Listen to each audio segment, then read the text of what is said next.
अस्सलाम वालेकुम जी, मेरा नाम हमदुसर Hussain. Welcome back to my channel. तो आज की वीडियो के अंदर हम डिस्कस करेंगे जो ऑस्कर वाइल्ड का प्ले है the importance of being Earnest, उसके पर्सन्स के बारे में, यानी उसके जो कैरेक्टर्स हैं, जो मेन कैरेक्टर्स हैं उनको मतलब आज की वीडियो के अंदर मैं आपको एक्सप्लेन करूँगा, यानी कौन सा कैरेक्टर प्ले के अंदर कौन सा रोल प्ले करता है। तो आज की जो मिशन होगी ना वो थोड़ी सी ऐसे होगी कि आप समझ लीजिए कि उसके अंदर स्पॉयलर्स होंगे। मतलब आज के अंदर जिस तरह से मैं कैरेक्टर्स की कैरेक्टरिस्टिक्स बताऊंगा ना, तो आपको बहुत सारे स्पॉयलर्स मिलेंगे, यानी जो एंड वाला प्लॉट होगा वो भी शायद मैं शुरू में बता जाऊं। तो स्पॉयलर्स की वार्निंग मैं पहले से ही दे रहा हूं। तो सबसे पहले मैं जो कैरेक्टर्स हैं ना the importance of being Earnest के, उनके मैं नाम आपको बता देता हूँ। सबसे पहले कैरेक्टर है एल्जेनन मॉन्क्रिफ, उसके बाद कैरेक्टर है जॉन और जैक वर्थिंग, यानी इसका नाम जैक वर्थिंग भी है या फिर जॉन वर्थिंग भी है, और तीसरा इसका नाम अर्नेस्ट भी है जो प्ले में हमें पता चलेगा। उसके बाद कैरेक्टर है मिस ग्वेंडोलिन फेयरफैक्स, उसके बाद कैरेक्टर है लेडी ब्रैकनेल, उसके बाद है सेस्ली कार्ड्यू, उसके बाद है मिस प्रिज्म, और उसके बाद एक लास्ट में कैरेक्टर है लेन। अच्छा, अब हम बारी बारी करके इनको डिस्कस करते हैं। सबसे पहले हमारे पास जो कैरेक्टर है वो है एल्जेनन मॉन्क्रिफ। तो ये जो कैरेक्टर है ना, ये एक अच्छे ख़ानदान का एक नौजवान लड़का है जो कि लॉर्ड और लेडी ब्रैकनेल का भतीजा है, लेकिन वो खुद कंगाल है। तो ये लंदन के अंदर ना एक जगह है जिसका नाम है हाफ मून स्ट्रीट, वहाँ पर ये रहता है।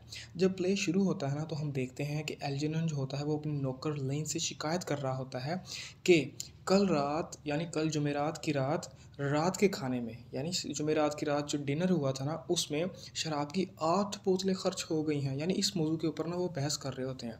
तो इसका नौकर ये बात मान जाता है, जिसके जवाब में एल्जेनन शिकवा करता है, यानी वो शिकायत करता है कि वो जगह जहाँ पर कमवारे लोग होते हैं ना, जो सिंगल्स जहाँ पे रहते हैं यानी बैचलर्स जहाँ पे रहते हैं, वहाँ पर शराब ज़्यादा इस्तेमाल होती है। अच्छा, एल्जेरन जो है ना वो एक बहुत अहम करैक्टर है जो कि इस प्ले के तीनों एक्ट्स में हमें नज़र आता है। वो अपनी इंटेलिजेंस की वजह से, यानी अपनी जहानत की वजह से ना इस प्ले के अंदर एक ख़ास पहचान रखता है। यानी आप जहानत ऐसे समझ लें कि जब भी जैक को गुस्सा आएगा ना, यानी वैसे तो 2-3 बार आता है, लेकिन जब भी जैक को गुस्सा आता है ना तो ये उसको मनाने में कामयाब हो जाता है, यानी उसको बहुत जल्दी मना लेता है। तो ये चीज़ हमें बताती है कि ये कितना इंटेलिजेंट है। उसके बाद है कि जब एल्जेनन को पता चलता है कि सेस्ली कार्ड्यू नाम की एक लड़की है जो कि वुल्टन में एक जगह है जो कि जॉन वर्थिंग की कंट्री है, यानी वुल्टन जो कि जॉन वर्थिंग की कंट्री है, उस जगह पर वो लड़की रहती है। तो एल्जेनन क्या करता है कि वो बहुत ज़्यादा यानी एक्साइटेड हो जाता है और वो अर्नेस्ट के नाम से ना वहाँ पर मिलने भी जाता है उससे। तो जब भी ये अपने घर को छोड़कर उस लड़की से मिलने के लिए जाता है ना, तो वो घर वालों को ना ये बहाना बनाता है कि इसका एक दोस्त है जिसका नाम है मिस्टर बनबरी, जो कि गांव में रहता है, जो कि काफ़ी बीमार है। तो ये उसका पता करने के लिए जा रहा है। अच्छा, ये एक बात यहाँ पर ना जहन में रखना कि जब ये सेस्ली कार्डियो से मिलने जाता है ना, ये सिर्फ उस वक्त बहाना नहीं बनाता जब ये सेस्ली कार्डियो को नहीं जानता था ना, ये उससे पहले भी यही बहाना बनाकर गांव में जाता था। यानी आसपास अगर इसे लंदन से दूर कहीं जाना होता था ना, तो ये उसी फ्रेंड का, जो कि एक फ़र्ज़ी फ्रेंड है, उसका ये बहाना बनाकर जाता था कहीं भी। मतलब ये है कि जब भी एल्जेनन का दिल जो होता था ना वो लंदन से बोर हो जाता था ना, तो ये अपनी आंट से कहता था कि ये अपने दोस्त मिस्टर बनबरी को मिलने जा रहा है जिसकी सेहत बहुत ज़्यादा ख़राब हो गई है। अच्छा, ये था एल्जेनन करैक्टर। उसके बाद हमारे पास करैक्टर है जॉन वर्थिंग, या फिर कहें कि जैक वर्थिंग, या फिर एंड में इसका नाम हमें पता चलता है अर्नेस्ट। तो ये करैक्टर है, इसके तीनों ये नाम है। तो ये वो करैक्टर है जो कि वुल्टन के अंदर मेनर हाउस एक जगह है, वहाँ पर ये रहता है। तो ये भी लेडी ब्रैकनल का भतीजा होता है, लेकिन प्ले के शुरू में इसको अपने ख़ानदान के बारे में, यानी अपनी पेरेंट्स के बारे में, पेरेंटेज के बारे में नहीं पता होता, और ना ही लेडी ब्रैकनल के साथ इसको अपने रिश्ते के बारे में पता होता है। क्योंकि जब ये बच्चा था ना तो किसी ने इसको एक हैंडबैग के अंदर लंदन के विक्टोरिया रेलवे स्टेशन पर छोड़ दिया था।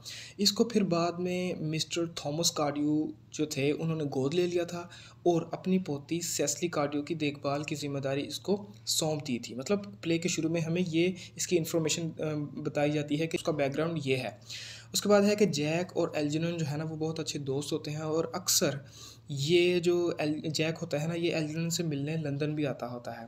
तो जब प्ले शुरू होता है ना तो हम देखते हैं कि जैक जो होता है ना वो एल्जेनन से अपना सिगरेट केस जो होता है ना उसके बारे में पूछ रहा होता है। सिगरेट केस वो होता है जिसके अंदर सिगरेट रखी जाती है।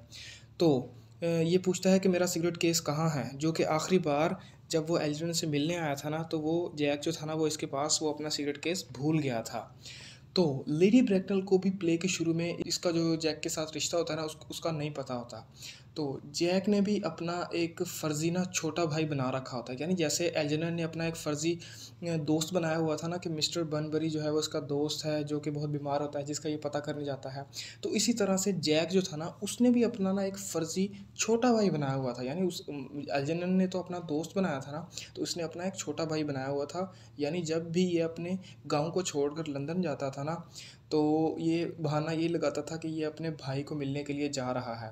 तो जैक ने भी मतलब अपना एक फ़र्ज़ी छोटा भाई बना रखा था जिसका नाम इसने अर्नेस्ट रखा था।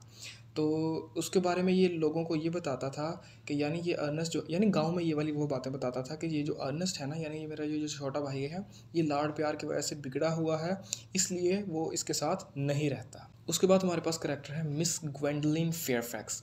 अच्छा, ये लॉर्ड और लेडी ब्रैकनल की बेटी होती है जो कि जैक वर्दिंग के साथ प्यार करती है, जिसको वो अर्नेस्ट के नाम से जानती होती है। मतलब वो जैक वर्दिंग जो होता है ना उससे वो प्यार करती है, लेकिन जैक ने उसको, क्योंकि वो जब लंदन आता है ना, तो लंदन में ना जैक ने सब लोगों को अपना बताया होता है कि मेरा नाम अर्नेस्ट है, इसलिए वो जो मिस ग्वेंडोलिन फेयरफैक्स है ना वो जैक से अर्नेस्ट के नाम की वजह से प्यार करती होती है। तो जब जैक, जिसने एल्जिनन और लंदन में सब लोगों को बताया होता है कि इसका नाम अर्नेस्ट है, जब वो जैक इस ग्वेंडोलिन फेयरफैक्स को बताता है कि वो इससे प्यार करता है, तो ग्वेंडोलिन भी जल्दी से बताती है कि वो भी इससे प्यार करती है, और ख़ास तौर पर वो इसके नाम को बहुत ज़्यादा पसंद करती है। जब जैक को पता चलता है कि जो ग्वेंडोलिन है इसको ये वाला नाम बहुत ज़्यादा पसंद है, तो वो सोचता है कि वो बैप्टिज़्म करवा कर ना अपना नाम अर्नेस्ट रख लेगा। अब ये जो बैप्टिज़्म की बात है ना, मैं इसको थोड़ा सा आपको बता देता हूँ। बैप्टिज़्म क्या होता है कि क्रिश्चियनिटी में ना ये एक चीज़ है कि जब भी कोई बच्चा पैदा होता है ना, तो उसको उस रिलीजन में लाने के लिए ना शुरू में एक रस्म की जाती है, यानी उसको उसको वो कहते हैं रीबर्थ, यानी उस बच्चे का एक नया जन्म हुआ है ईसाइयत के अंदर, तो उसको वो रीबर्थ कहते हैं। बैप्टिज़्म होता है कि यानी उस बच्चे को वो पकड़ते हैं और पानी में थोड़ा सा नहलाते हैं, तो उस चीज़ को वो कहते हैं कि ये यानी इसका नया जन्म हुआ है और ये अब ईसाई मज़हब में आ गया है, यानी उसको वो नाम देते हैं। एक ख़ास नाम देने से पहले ना ये उनकी रस्म होती है। तो जैक यहाँ पर ये क्यों कह रहा है बैप्टिज़्म का? जैक इसलिए कह रहा है क्योंकि वो कहता है कि जब मैं बैप्टिज़्म करवाऊँगा ना, तो बैप्टिज़्म करवाने से क्या होगा कि मेरा नया जन्म हो जाएगा और मैं अपना नया नाम रख सकूँगा। लेकिन इसे ये भी मालूम होता है कि जो बैप्टिज़्म का अमल है ना वो सिर्फ़ बच्चों के लिए होता है। अच्छा, उसके बाद हमारे पास करैक्टर है लेडी ब्रैकनल। अच्छा, ये ग्वेंडोलिन की माँ होती है जो कि काफ़ी गुस्से वाली औरत होती है। जब इसको पता चलता है कि जैक जो है वो इसकी बेटी से प्यार करता है और इसकी बेटी भी इससे प्यार करती है, तो लेडी ब्रैकनल जैक के बारे में ना छानबीन शुरू कर देती है। वो इसमें ना वो सारी खूबियाँ ढूँढने की कोशिश करती है जो कि हर सास अपने दामाद में ढूँढती है। इसे बहुत सारी खूबियाँ मिल भी जाती हैं, लेकिन जब इसे पता चलता है ना कि जैक जो है ना इसको अपने ख़ानदान के बारे में कुछ भी नहीं पता, और जैक जो है वो एक रेलवे स्टेशन पर एक हैंडबैग में मिला था, तो जो लेडी ब्रैकनल होती है वो क्या करती है कि वो बग़ैर कोई देर किए ना जैक को अपना दामाद बनाने से इनकार कर देती है, मतलब साफ-साफ इनकार कर देती है कि तुम मेरे दामाद नहीं बन सकते। उसके बाद हमारे पास करैक्टर है सेसिली कार्डियो। सेसिली कार्डियो जो करैक्टर है ना, ये 18 साल की एक नौजवान लड़की है जिसकी हिफाजत और देखभाल की ज़िम्मेदारी जैक वर्दिंग के हाथ में होती है। अच्छा, ये एक करैक्टर होता है जिसका नाम है मिस्टर थॉमस कार्डियो, यानी जो कि लेट मिस्टर थॉमस कार्डियो यानी वो मर चुके हैं। तो उनकी ये पोती होती है, यानी ये वही मिस्टर थॉमस कार्डियो होते हैं जिसने जैक को गोद लिया होता है, उसकी ये पोती होती है, और उसने इसकी पोती होती है ना, इसकी देखभाल की ज़िम्मेदारी मरने से पहले जैक वर्दिंग को सौंप दी होती है। अच्छा, ये जो लड़की होती है ना सेसिली कार्डियो, ये एक खुश मिजाज और हंसने वाली लड़की होती है जो कि जैक वर्दिंग के गाँव में इसके साथ ही रहती होती है, और ये जैक वर्दिंग की बहुत ज़्यादा इज़्ज़त करती है और जैक को ना ये जैक अंकल कहकर बुलाती है। इसके अलावा सेसिली कार्डियो ना मिस प्रिज़म की शागिर्द भी होती है, यानी इसकी जो टीचर होती है ना सेसिली कार्डियो की, उसका नाम होता है मिस प्रिज़म, जो कि सेसिली कार्डियो की दाई भी होती है एक किस्म से, और उसकी टीचर भी होती है। उसके बाद करैक्टर है मिस प्रिज़म। अच्छा, ये सेसिली कार्डियो की ना देखभाल करती है, और बहुत साल पहले मिस प्रिज़म, ये जो लेडी ब्रैकनल करैक्टर है ना, इसके घर में ना बहुत साल पहले यही मिस प्रिज़म नर्स का काम करती थी।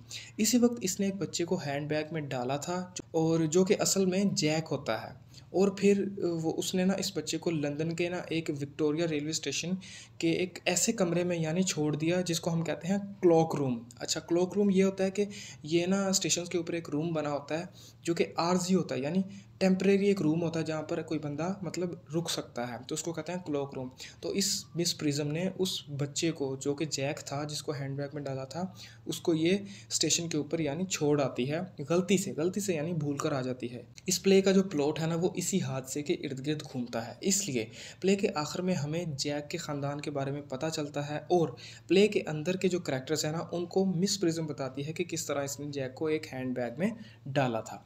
उसके बाद लास्ट में हमारे पास करैक्टर है लेन। लेन जो है ना, ये एल्जेनन जो करैक्टर है जिसको हमने शुरू में डिस्कस किया, उसका ये नौकर होता है, जो कि हमें प्ले के शुरू में देखने को मिलता है कि जब इसका जो आका यानी एल्जेनन होता है वो इससे पूछता है कि आखिरी रात यानी जुमेरात की रात को इतनी ज़्यादा शराब इस्तेमाल क्यों हुई है।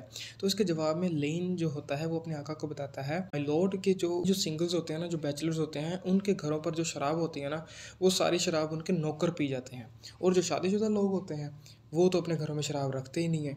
इसके जवाब में एल्जेनन कहता है कि शादी तो फिर बिल्कुल भी ठीक चीज़ नहीं है। और यहाँ पर ये सारे करैक्टर हमने डिस्कस कर लिए हैं। उसके बाद लास्ट में ये छोटी सी एक चीज़ है, प्लेसेस, यानी इस प्ले के अंदर कौन कौन सी प्लेसेस यूज़ की गई हैं। तो इस प्ले के अंदर 2 प्लेसेस यूज़ की गई हैं। सबसे पहली है हाफ मून स्ट्रीट। ये वो वाली जगह है लंदन के अंदर, ये एक जगह है जहाँ पर एल्जेनन का फ्लैट होता है। उसके बाद जो दूसरी जगह है वो है द मेनर हाउस, और ये एक गाँव वाली जगह है यानी कंट्री साइड है, जहाँ पर जैक वर्दिंग का घर होता है। और वीडियो को एंड करने से पहले एक इम्पोर्टेंट नोट इस प्ले के बारे में आपको बता देता हूँ। वो ये है कि इस प्ले के अंदर जब भी कंट्री का वर्ड आएगा ना, यानी कंट्री यानी कोई कंट्री जाना चाहता है, तो उसका मतलब कंट्री क्या होगा, कंट्री का मतलब होता है कंट्री साइड यानी देहाती इलाका, यानी देहात यानी गांव की बात वो करेगा। यानी अगर कोई करैक्टर कहता है ना कि मैंने लंदन को छोड़कर कंट्री जाना है, तो इसका मतलब है कि वो लंदन को छोड़कर गाँव में जाना चाहता है, ये मतलब है।